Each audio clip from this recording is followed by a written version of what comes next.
If the years at the close of the 18th and the beginning of the 19th century were full of stirring adventure on the part of the colonists along the Atlantic coast, how crowded must they have been for the almost forgotten pioneers who daringly invaded the trackless wilds. None there was to chronicle the fight of these sturdy travelers toward the setting sun. The story of their stormy lives, of their heroism, and of their sacrifice for the benefit of future generations is too little known. It is to a better understanding of those days that the author has labored to draw from his ancestors' notes a new and striking portrayal of the frontier, one which shall paint the fever of freedom, that powerful impulse which lured so many to unmarked graves, one which shall show his work, his love, the effect of the causes which rendered his life so hard, and surely one which does not forget the wronged Indian. The frontier in 1777 produced white men so savage as to be men in name only. These outcasts and renegades lived among the savages, and during 30 years harassed the border, perpetrating all manner of fiendish cruelties upon the settlers. They were no less cruel to the red men whom they ruled, and at the height of their bloody careers made futile the Moravian missionaries' long labors, and destroyed the beautiful hamlet of the Christian Indians, called Ganadin Hutton, or Village of Peace. And while the border produced such outlaws, so did it produce hunters like Eke Boone, the Zanes, the McCullochs, and Wetzel, that strange, silent man whose deeds are still whispered in the country where he once roamed in his insatiate pursuit of savages and renegades, and who was purely a product of the times. Civilization could not have brought forth a man like Wetzel. Great revolutions, great crises, great moments come, and produce the men to deal with them. The border needed Wetzel. The settlers would have needed many more years in which to make permanent homes had it not been for him. He was never a pioneer, but always a hunter after Indians. When not on the track of the savage foe, he was in the settlement, with his keen eye and ear ever alert for signs of the enemy. To the superstitious Indians he was a shadow, a spirit of the border, which breathed menace from the dark forests. To the settlers he was the right arm of defense, a fitting leader for those few implacable and unerring frontiersmen who made the settlement of the West a possibility.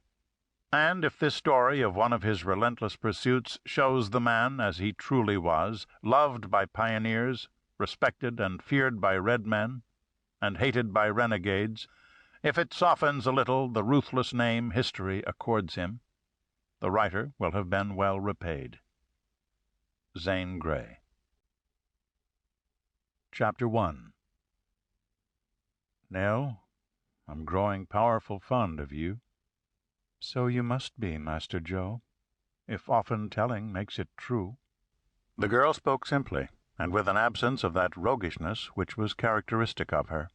Playful words, arch smiles, and a touch of coquetry had seemed natural to Nell, but now her grave tone and her almost wistful glance disconcerted Joe.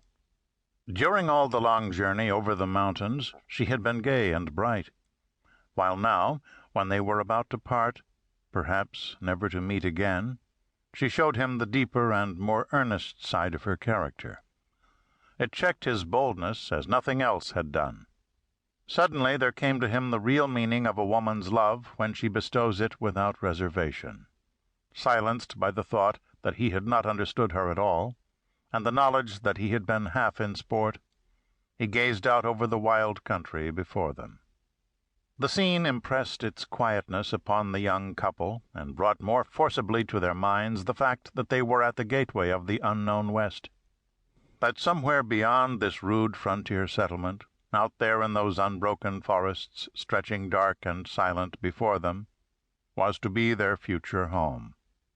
From the high bank where they stood, the land sloped and narrowed gradually until it ended in a sharp point, which marked the last bit of land between the Allegheny and Monongahela rivers.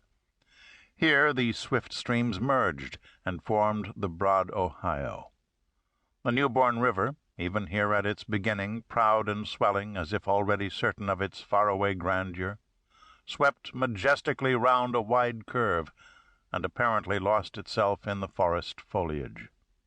On the narrow point of land, commanding a view of the rivers, stood a long, low structure, enclosed by a stockade fence, on the four corners of which were little box-shaped houses that bulged out as if trying to see what was going on beneath. The massive timbers used in the construction of this fort, the square, compact form, and the small, dark holes cut into the walls, gave the structure a threatening, impregnable aspect. Below Nell and Joe, on the bank, were many log cabins. The yellow clay which filled the chinks between the logs gave these a peculiar striped appearance. There was life and bustle in the vicinity of these dwellings, in sharp contrast with the still grandeur of the neighboring forests. There were canvas-covered wagons, around which curly-headed youngsters were playing. Several horses were grazing on the short grass, and 6 red and white oxen munched at the hay that had been thrown to them.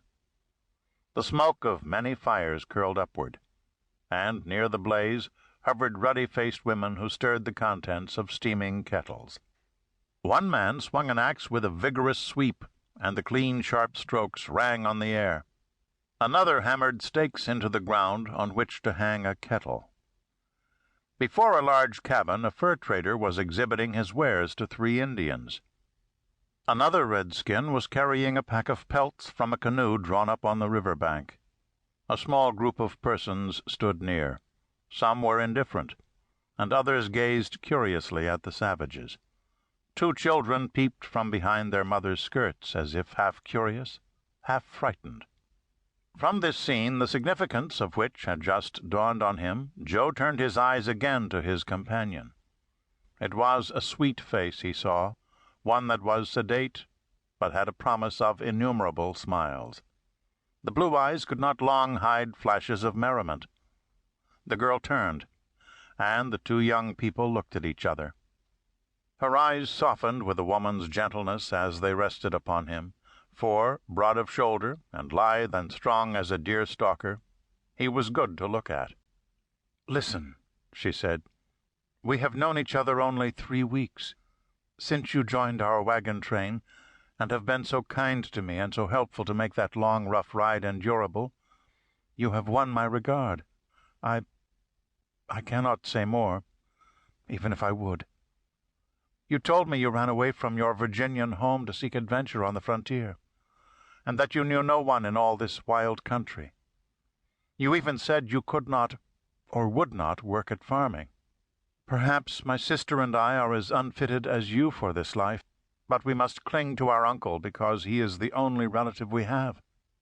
He has come out here to join the Moravians and to preach the gospel to these Indians. We shall share his life and help him all we can. You have been telling me you cared for me, and now that we are about to part, I don't know what to say to you, unless it is, give up this intention of yours to seek adventure, and come with us. It seems to me you need not hunt for excitement here. It will come unsought." "I wish I were Jim," said he suddenly. "Who is Jim?" "My brother." "Tell me of him." "There's nothing much to tell. He and I are all that are left of our people, as are you and Kate of yours. Jim's a preacher, and the best fellow. Oh, I cared a lot for Jim." "Then why did you leave him?" "I was tired of Williamsburg. I quarreled with the fellow and hurt him. Besides, I wanted to see the West. I'd like to hunt deer and bear and fight Indians. Oh, I'm not much good." "Was Jim the only one you cared for?" asked Nell, smiling. She was surprised to find him grave. "Yes, except my horse and dog, and I had to leave them behind," answered Joe, bowing his head a little.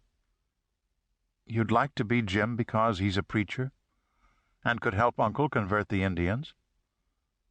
"Yes, partly that, but mostly because, somehow, something you've said or done has made me care for